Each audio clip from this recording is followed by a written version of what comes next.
الرحيم. السلام عليكم ورحمة الله تعالى وبركاته. اسمقل aragti wanaagsan daawadayaal idil ahaantiin meel kasto aad joogtaan kuna soo dhawaada warka waa Bari TV oo si toos ah idinkaga imanaya istuudiyaha magaalada Muqdisho.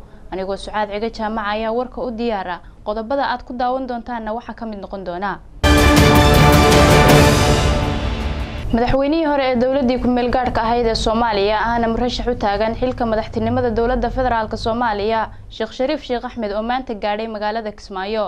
Gudoomiyihii hore ee baarlamaanka federaalka Soomaaliya Maxamed Sheekh Cusmaan Jawaari oo shaaca ka qaaday inuu yahay murashax u taagan qabashada xilka gudoonka baarlamaanka federaalka Soomaaliya. Madaxweynaha maamulka Hirshabeelle Cali Cabdulaahi Cosoble oo gaadhay magaalada Beledweyne.